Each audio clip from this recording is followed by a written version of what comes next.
Welcome to Bible Time with the Bonds again today. I wonder what Samantha and Walker are doing. Oh, it looks like they're shooting some baskets. Hey, Sam. Hey, Walker. I got a question for you. Yeah?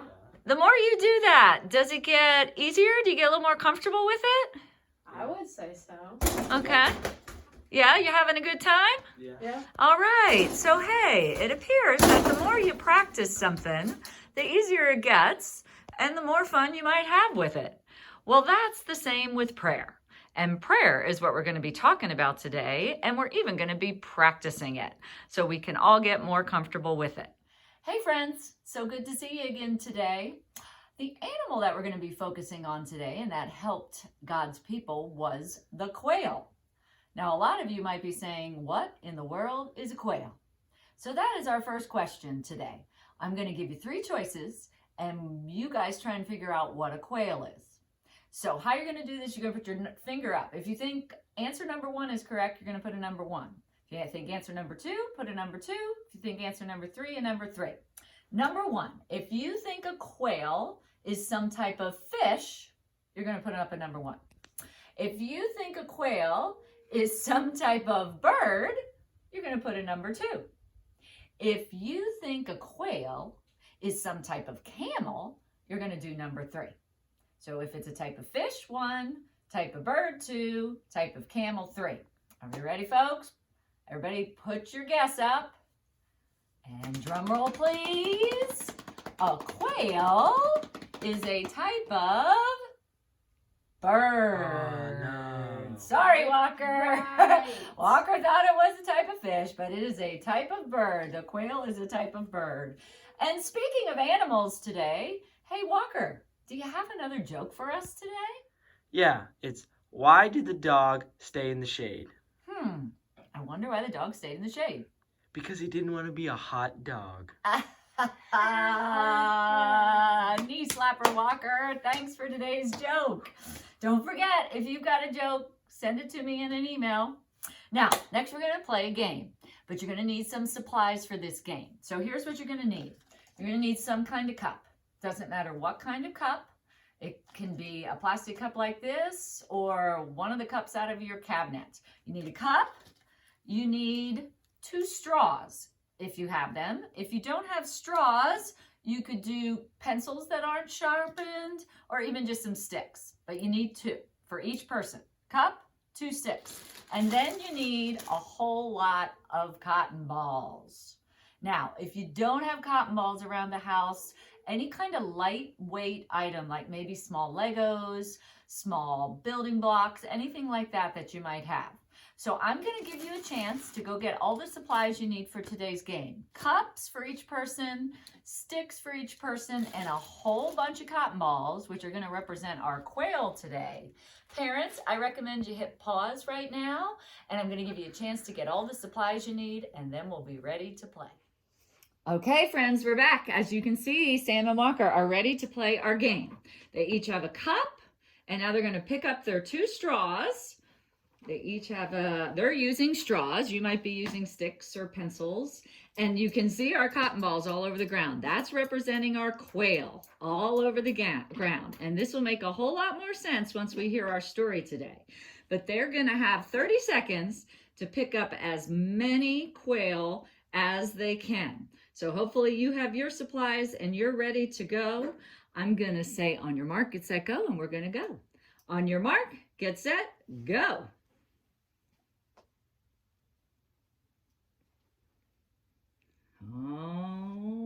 Oh, trying different techniques here. 10 seconds have gone. Oh, they may fill up their cups. Uh-oh, if your cup falls over, just put it back up. That's okay, that's okay. Yes, there we go. Walker is struggling a little. Walker's struggling. Samantha's had a technique going there. 10 more seconds. 5, 4, 3, 2, 1, and stop. Let's have Samantha and Walker count their cotton balls. Everybody count your cotton balls at home. And let's see who won. They're counting them. All right. Oh, they did pretty good. A lot of quail. What did you get? 16. I had 13. Ah, the winner is Sam. Now, as I said, you might be wondering, what in the world are we doing picking up quail off the ground? We're going to understand a little more when we hear our story today. Quail was meat that the Israelites needed, and God is going to help provide for that today. But first, I have a few questions. What is your favorite food? Walker, Samantha, what's your favorite food? My favorite food is steak. Steak. Avocados. Avocados. I might have to say sushi.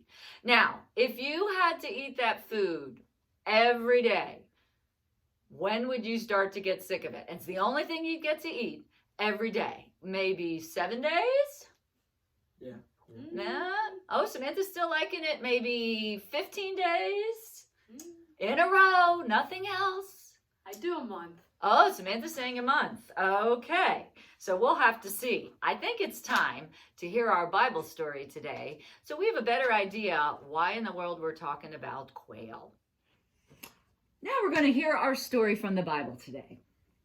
We're joining God's people on their way to the Promised Land. God has led them out of Egypt, but instead of being grateful, they're complaining that they have no meat. They're talking about the good old days in Egypt when they had plenty of meat. When God's people were in Egypt, they were slaves. They worked all the time and couldn't worship God freely. But they sort of forgot all of that because they wanted meat for dinner. And God heard them. Now I'm going to read directly from the Bible. I'm reading from the book of Numbers, which to my friends, that's in the Old Testament. And I'm going to read from chapter 11, verse 18 to 20 first. To the people you will say, make yourselves holy for tomorrow. Then you will eat meat. For you cried in the Lord's hearing. Who will give us meat to eat? It was better for us in Egypt. The Lord will give you meat, and you will eat. You won't eat for just 1 day, or 2 days, or 5 days, or 10 days, or 20 days, but for a whole month until it nauseates you. You've rejected the Lord who's been with you, and you have cried before him, saying, why did we leave Egypt? Continuing on, verse 31, a wind from the Lord blew up and brought quail from the sea. They were falling in their camp. It let them fall from the camp about a day's journey, all around the camp and about 3 feet deep in the ground. Then the people arose and gathered the quail. All that day, all that night, and all the next day. The least collected was 10 homers, and they laid them out around the camp.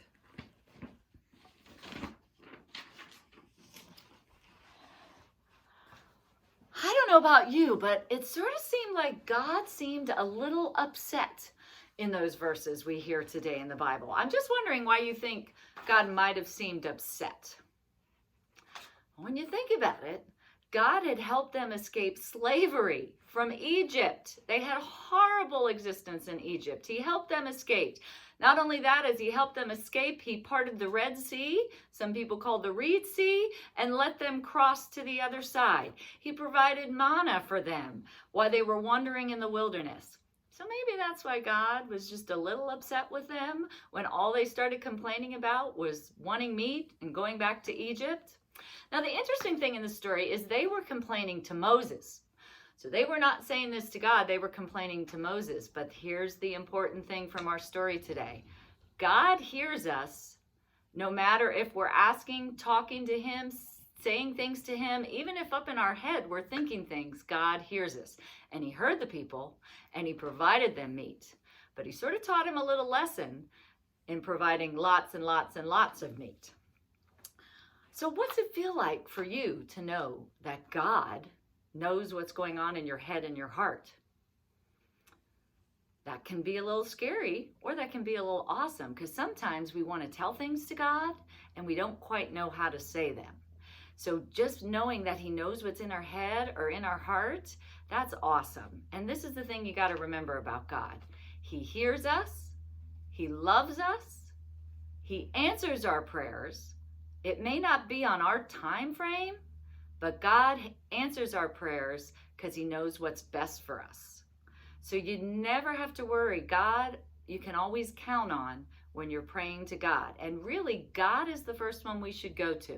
When we've got a problem or a situation, we need to turn it over to God first. Now, this started me thinking, well, is there a right and a wrong way to get ready for prayer and to pray to God? So that's my next question for you all. I'm going to give you 3 ways you might pray. And you tell me which one you think is the right one. Okay, first one, bow my head, fold my hands. That is option number 1, if you think that's the right way. Option number 2, I'm going to be on my knees, hands up to God. Is this the right way to pray to God? That's choice number 2. Next option, I'll get way back here so you can see me. I don't know if you can. I'm laying down, sort of like I am at night, folding my arms. That's option number 3. Oh, it's got to be 3. It's got to be 3. Walker's going with 3. I'm going with 2. Samantha's going with 2. Remember, first one was just bowing our heads, folding our hands. Option number 2, I was on my knees, hands up to God. Option number 3, I was laying down, folding my hands, praying to God. Drum roll, please. What is our right answer? They're all right. Dang it. There is no right or wrong way to go to God in prayer. All of those are options. And you know what? There's even more options because there's no right or wrong way to pray. God just wants us to talk to him and have relationship with him. So we can do it at night when we're going to bed. We can do it before a meal. We can do it when we're back at school and we have a big test and we need to pray for that test. We can do it in our car. We can pray anytime, all the time. In fact, the Bible tells us we should pray without ceasing. That means to never stop praying. So that's what I want you to remember today, that we can pray all the time, and even if we don't say it out loud, sometimes we're hurting so much, we don't even know how to put it into words for God to understand. So we don't have to. God knows what's in our heads and our hearts.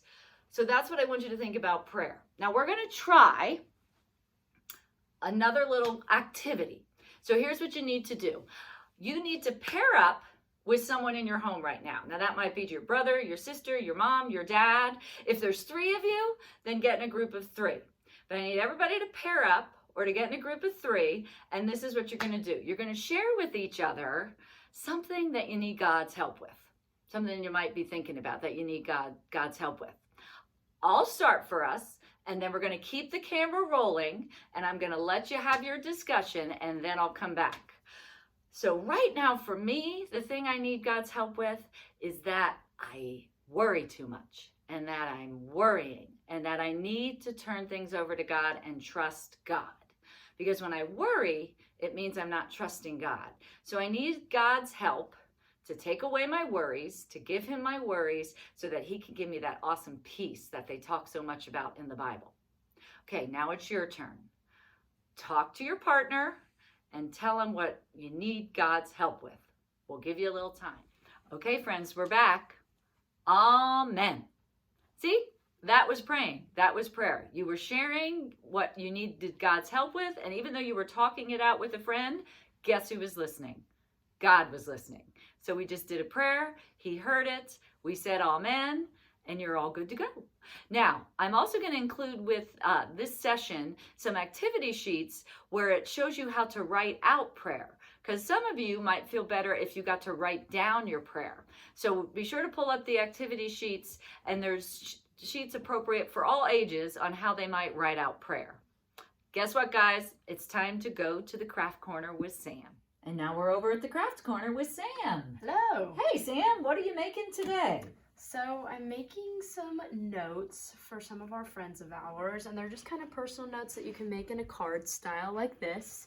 And I've even included in the card how we're praying for them, like we've learned today, kind of how you're praying for your friends, for your family, for yourself. And so I've included that in the little card that we're sending out to people. Oh, I love it. You know, in fact, right now, we're trying to send out cards to everyone in the Heritage Church family. And if you'd like to help with that by making some of these cards, you can contact my email and I'll give you a list of people here at our church and you can send them out to them. I'd like to make a shout out because some of our friends are already doing it. Shout out to Lila Gatza, who's already sent over 20 cards to some of our church family. Way to go, Lila. Yay, Now, Lila. Samantha, I have a question. Like, how are Yes. you doing this with the envelope and the size of Yes. card, that kind of thing? So if you have some fun colored construction paper, or even if you have white paper at home, I would suggest that you fold it and then cut it in whatever shape or form that fits the envelope you have at home. So for example, we kind of have a bigger set of an envelope. So we just kind of cut it so it would fit the envelope that we're sending out. So whatever shape or form you want to make the card is totally up to you on the envelope size you have. But again, just like a card, you're going to fold it in half. You can even have it this way if you want, where it opens up and down. And then you can just write whatever you'd like on it. Just it could be, we're praying for you, we're thinking of you, we hope you're staying healthy and happy, anything that you want to write in it. Oh, I love it. Looks like you used some stickers and some Yes. other things. So, hey, folks, here is another way to pray by sending cards with prayers and thoughts in them for all our church family. Thanks, Ann. Of Thanks course. for another great project. And we've got one more thing to do today. All right, friends, we got one more thing to do today. We're not going to read a story today. Instead, I'm going to do my prayer for all of you. And the way I'm doing a prayer today is another way you can pray, and I'm going to use scripture. I've been reading a lot in Joshua lately, and there's one of my favorite verses in Joshua. And God's words, not only does he say it once, twice, but 3 times he says these same sort of set of words to Joshua. And typically when God repeats something, and definitely when he says it 3 times, I think it's pretty important. So I'm going to use Joshua 1:9. That verse is, I hereby command you, be strong and courageous. Don't be frightened, for the Lord your God is with you wherever you go. So I want you to join me all in prayer right now. So hands in the air. It's time to say a prayer. In this prayer, you can just listen. Dear gracious God, please help us all to be strong and courageous during these difficult times. Help us to never be afraid because we know you are always there for us. We love you, God. Amen. And I think this verse is so important that I came up with a cheer to help you remember this. Now, I'm wearing my Patrick Mahomes today. Samantha's got her championship shirt on, and it just seems like it was more of a cheer kind of day. So I'm going to say the words, and I'm going to point to you, and you just echo the words so we can start to learn the words first, and then I'll teach you the motions. So I'll say them first. Be strong and courageous. Be strong and courageous. Don't ever be afraid. Don't ever be afraid. Because our God, Because our God, has always got your back. has always got your back. Okay, so those are our words. Now I want you to keep saying the words as we learn the motions. So our first motion is be strong. Be strong. Arms up in a strong motion, and then put your hands on your hip, and courageous. Courageous. Okay, so that's our first words and motions. Be strong and courageous. On don't ever be afraid, you're just gonna swoop your arms, and like you're saying no, you can bounce your hips a little bit, you can turn your head, you can just sort of get into the motion. Don't ever be afraid. Okay, so let's put those two together. Here we go. Be strong and courageous. Don't ever be afraid. Now this next part, you're going to use a partner. That's why I've got my Sam right here. So I'm going to do the first part, and I'm going to say, because our God, all I'm going to do is cross my arms and turn my back towards Samantha. Then she's going to do on the second our God the same thing, but put her back to me. So now our back to back. So our God, and then we just nod our head, has always got our back. Okay, so let's do it sort of slow, and we'll do the whole thing, and then we'll really shout it out and say the whole thing together.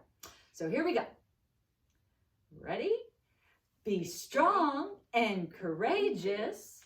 Don't ever be afraid, because our God has always got our back. Okay, so now let's just try it up to speed. I want to hear you out there. This will help us not only remember the verse, but really hear it and believe it. So here we go. Ready? Be strong and courageous. Don't ever be afraid, because our God has always got your back. Be strong and courageous. Don't ever be afraid, because our God has always got your back. All right, friends, I hope you have a fantastic day and be strong and courageous out there. If you want to help us out with the cards and send it to some of our church family, make sure you email me and I'll be happy to get you a list. We'll see you next time. So long.